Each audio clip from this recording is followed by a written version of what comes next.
Preferably things that maybe the author would be interested in hearing. Like you actually should really, really save Kara because that's great. And saving Kara stories are cool. Also, Azrael. What? I think it's the other way around. Whatever, okay. But saving Azrael stories are really cool, and maybe Kara? Yes. Yeah. You can't not save Azrael. You may, yeah, I don't know. Kara is like the second thing if you want to. Yeah, well, what can I say? Except that this is Chapter 3. It's you. Kara. The next few days were mostly devoid of conflict. Kara returned to their usual routine of commenting freely on the day's events, sometimes snarky, sometimes cynical, sometimes cracking puns that would have done Sans proud. One thing Frisk noticed was that they didn't complain quite so much over the next few days, nor did they issue commands. Time spent surrounded by noisy friends would usually draw low groans from the back of their mind, or requests to wrap things up, but now the things Kara usually argued against were met with silence. Silence and an energized feeling of anticipation. As ambivalent as they tried to act about the coming Sunday, they were practically bouncing up and down in excitement for it. They would stop narrating for periods of time in which their emotions wandered through quiet musing, as though daydreaming about things they might do when given free rein. It was adorable to see, or rather feel them this way. The sensations put a smile on Frisk's face whenever they felt them through the barrier in their head. But it also gave them a measure of guilt. No one should have to be this excited just to be able to use the body they lived in. They couldn't help but wonder, what if the situation had been reversed and Frisk had been the one to have died from their own stupid choice? What if they had wound up tagging along with another human years later? Would it have taken them so long to suggest sharing? They tried to put those thoughts behind them whenever they came up. After their time in the underground, guilt had become an old friend. They knew, at least roughly, how to handle it by now. While some of it could be reset away, there was still only one thing that could move them past it in the long run. Keep moving, try to do better. So they allowed themselves to enjoy the rest of their week and Saturday, hanging out with friends and pretending to be a normal teenager. It was their usual routine, and it served them well, and by Saturday night, Kara, who would usually have been grumpy from all the socializing, was instead radiating excitement into every corner of their mind. They settled into bed a little earlier than usual. It wouldn't be fair to leave Kara feeling exhausted on their first day steering, and felt a general sense of contentment. Not having control of their body for a day should have sounded like a nightmare, but it was Kara. It wasn't any scarier than falling asleep. If anything, they were curious to see the world from their point of view.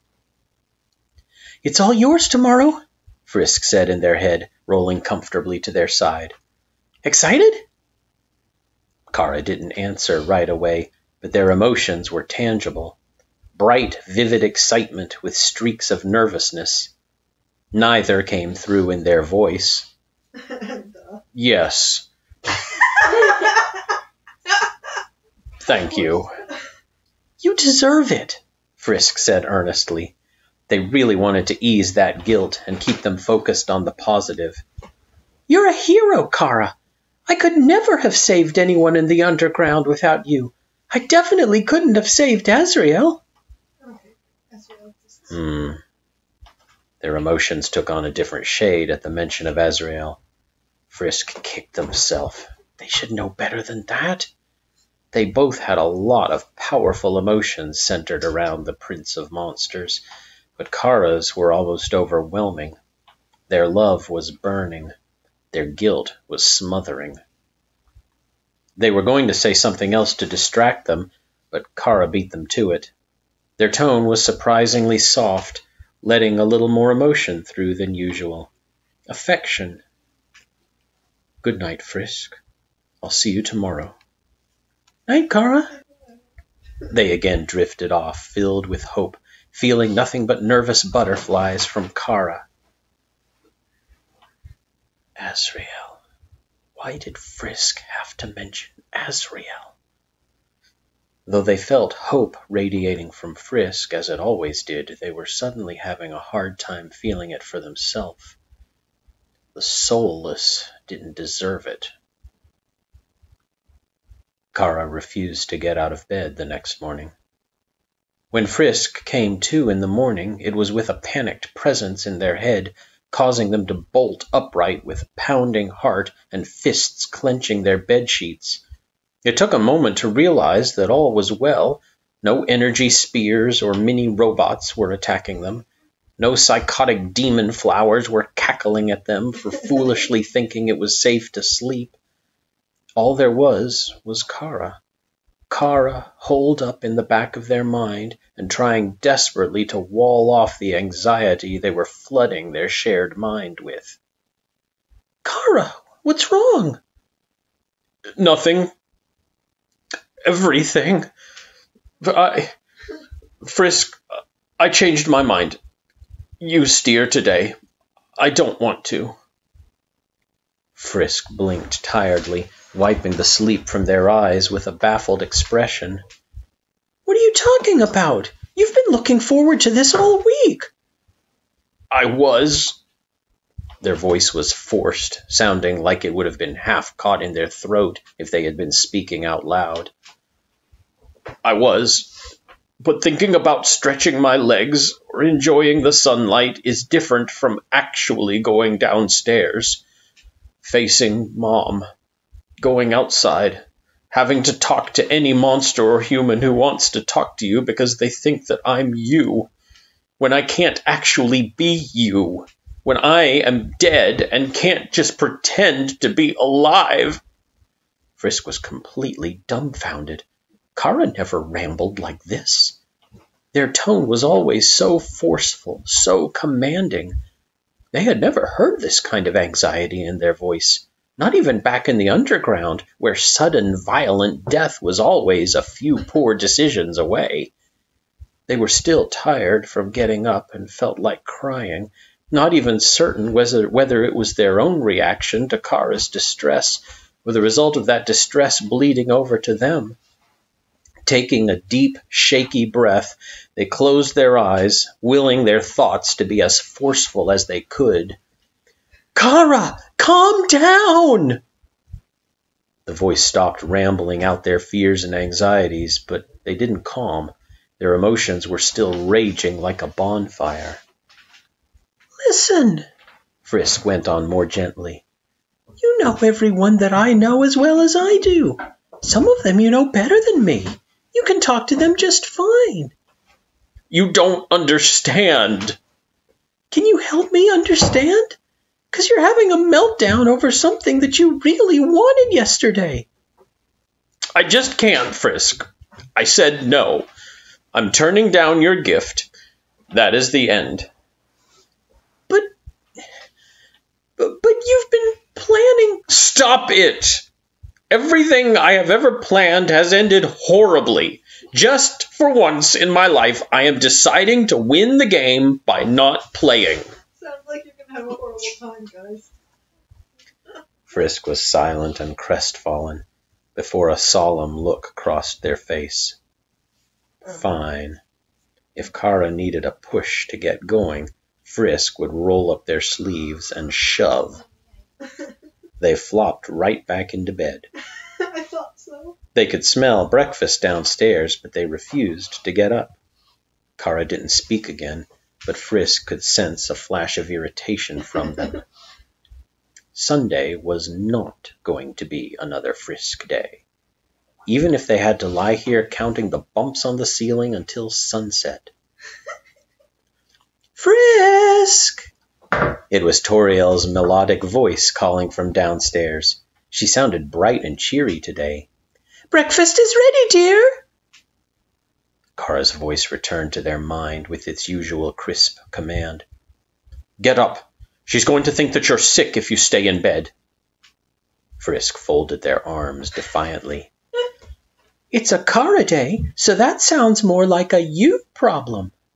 Frisk, I am not steering, Chara snapped. I refuse to have this. This was a bad idea. It wasn't. You're just being a baby again. Really?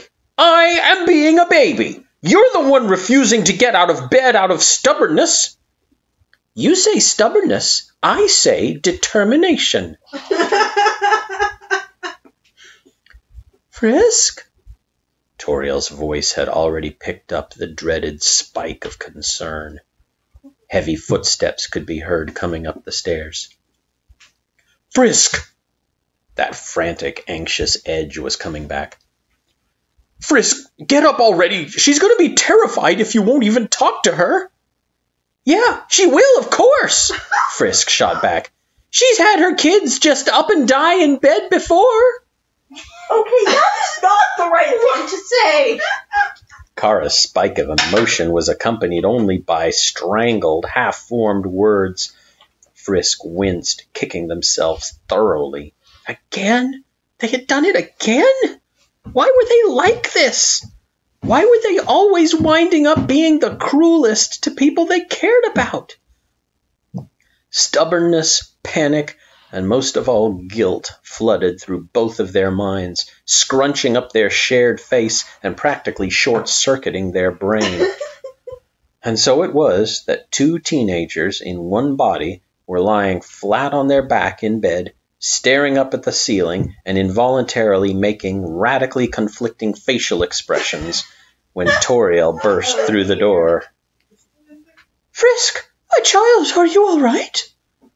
She was by their bedside in an instant, feeling their forehead and clearly overflowing with concern.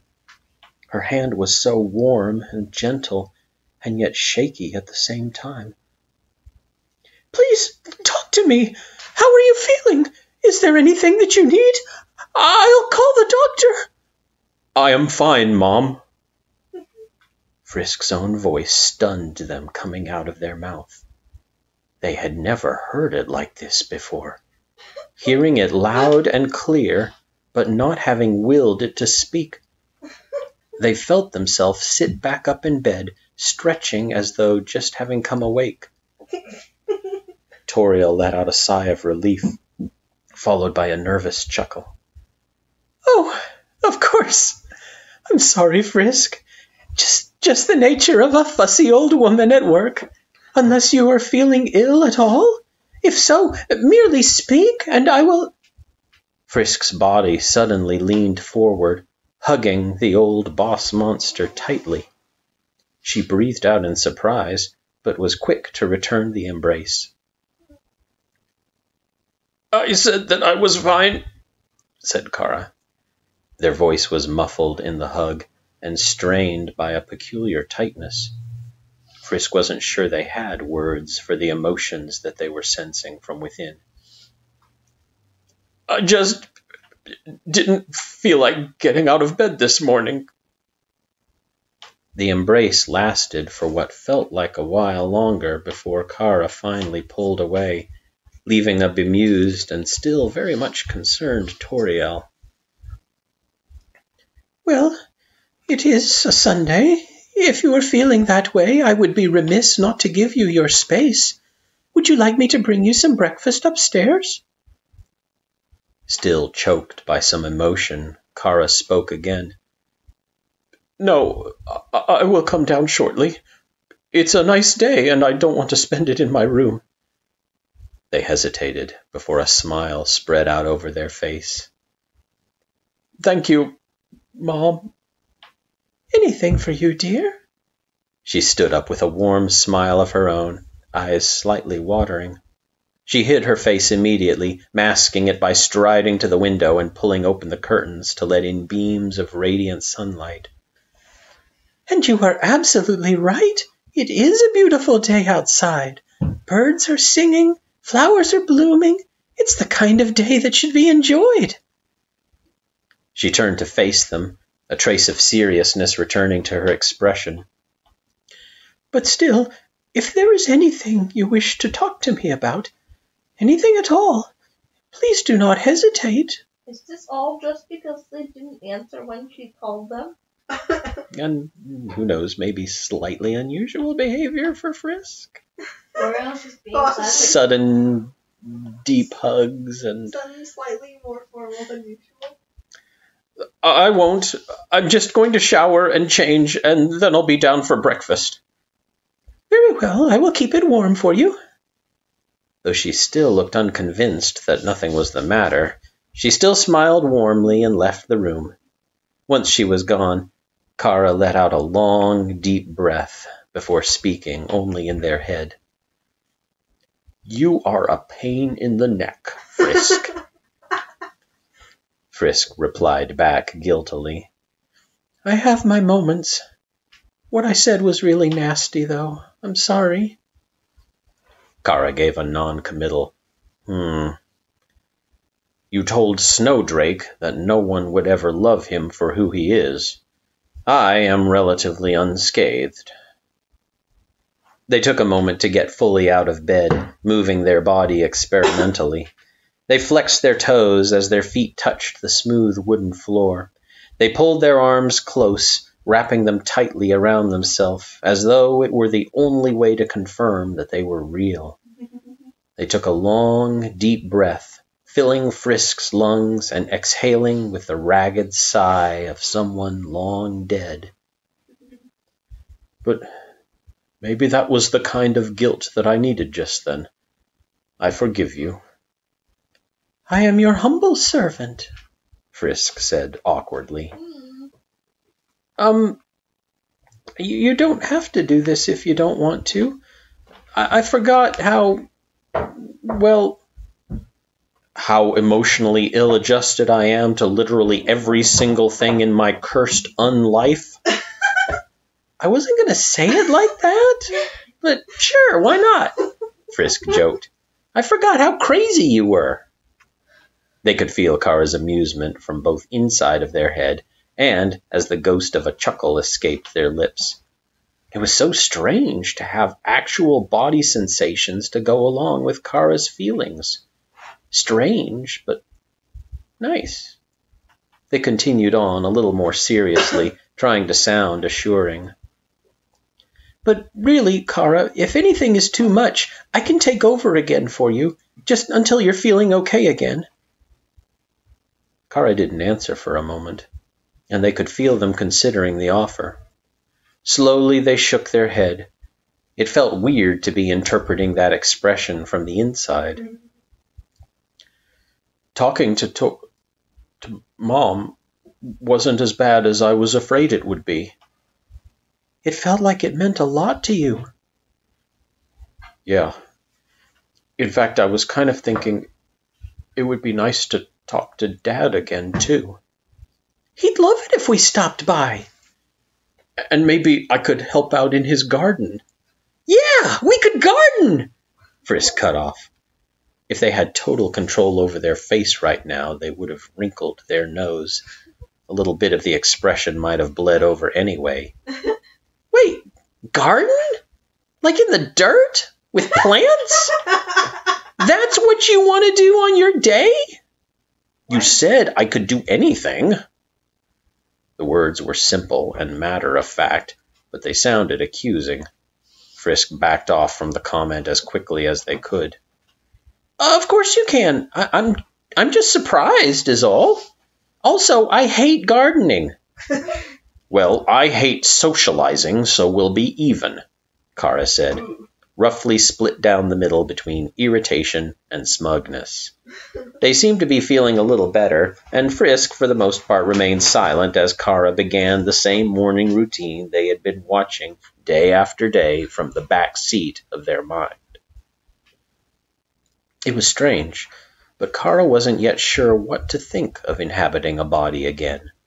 It was at once freeing and terrifying. They had expected to have a lot more trouble with the mechanics of it than they did.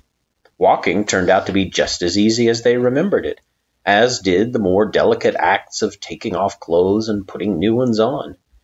They'd been slightly anxious over that. Their situation was entirely devoid of privacy, and the act of changing clothes in front of each other had long since lost all embarrassment, but Frisk's internal laughter would have been unbearable if they had fallen over while trying to put on a pair of pants. As it turned out, they needn't have worried. They piloted the human body like a natural. The terrifying part... Maybe they are one? Yeah. Yeah. A natural human? Yeah, but you know, when your mind hasn't actually run a body in a long time. That's a really weird thing to say, that your mind hasn't run a body yet. Well, Makes sense, though. I mean, this is not the most ordinary human experience story, Undertale let's is just really say, shall not we? ordinary, If you picture just watching somebody and not actually doing things for days and but years. you've done it before. I guess. Yeah, but still. I guess running a body is just like riding a bicycle. Sure. The terrifying part came in when it came to all the myriad choices there were in the world. That was the part they had forgotten. Finding the words to speak to their own mother had felt almost impossible. And even now, just standing in front of Frisk's open wardrobe, the choices ahead of them were nearly overwhelming. They wound up taking their sweet time with it, trying to ignore the impatience emanating from Frisk's half of their brain. Great. If they had had the saint-like patience to not have a meltdown when Frisk had wanted to examine every last snowpoff in existence, then Frisk could deal with this for a little bit longer. There. Right? I mean, as much as they knew Frisk wanted them to enjoy their day guilt-free, that was easier said than done. They finally settled on a set of clothes that had long existed in the very back of Frisk's wardrobe. There wasn't anything wrong with these clothes, but they'd been some of Toriel's bargain purchases and didn't suit Frisk's tastes at all. Chara picked a shirt with a collar and a touch of green and headed for the mirror. Looking at themselves in the mirror made it so glaringly obvious that they weren't Frisk. Their face had settled into the same constant, some would say creepy, smile that they had always found themselves wearing in life. The remnant of an earlier life where openly wearing anger or misery would have ended poorly. That smile had always been inextricably linked to their own face, and though they knew it had bled over to Frisk's expression from time to time, actually looking at it felt unnatural, as did their stance, for that matter, much more rigidly formal than the slouch that Frisk was usually content with. Even something about their eyes felt wrong. They weren't red, thank goodness for that, but their mere gaze felt like a dead giveaway. If the eyes were the windows into the soul, then what would people see if they looked closely into Chara's? This was a mistake. Any time at all spent like this would clue everyone in that a soulless, undead parasite was puppeteering Frisk's body. They were an abomination, and it was so abundantly obvious, and they really should have... It's you! Frisk's tone was surprised. Surprised, but somehow delighted. They interrupted Chara's downward spiraling thoughts with a chipper enthusiasm that they could scarcely understand. They blinked in surprise, replying slowly, "Technically, Frisk, it's still you." "No, it's not." They sounded thoughtful but happy. "The smile, the clothes, the eyes, everything's you. I've only seen your face in photos before." They sounded so excited by what they were seeing. Why? It was such a confusing perspective. Since when was being able to see the Chara in their eyes a good thing? As strange of a sentiment as it was, though, Chara found that they liked it. A little bit of a blush made its way into their cheeks. The warm feeling from Frisk increased in turn, and it filled them with determination. They had messed up their life last time, but maybe it could really be different this time. They definitely wanted to try. With a renewed vigor, they made their way downstairs for breakfast. Breakfast was quiche, and it was delicious. That's the end of chapter 3. Then we have to read more. But we can't. If it's so blatantly obvious that it's Chara, then like what? then Toriel It's only and 10, Asgore. 11. You can read more than Especially Asgore. He's just gonna be like, what? Well, it depends on whether Frisk can just see it because they know that it's not Frisk's face, Yeah, but or whether it really does look like Toriel Kara. and Asgore would What recognize is the chapter smile four at called? least. Well, but I mean, you don't expect there to be another person in your child, Yeah, so but they they might just just be say, like, "Oh, that's interesting choice of clothes," and Another person in your child. yeah. I told you this is not a typical human experience story. child. Wait, what is chapter 4 called? Chapter 4 is called "The Chapter That Could Occur When Sans Offers You a Special 2-for-1 Discount." Oh dear. So Sans is involved in this. Sweet. Okay, I want to hear Sans, more about the saved Azrael part. It could occur.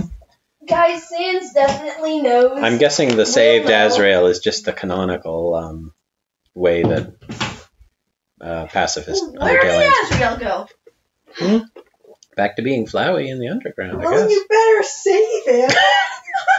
Look, I think you may just have to let that one go.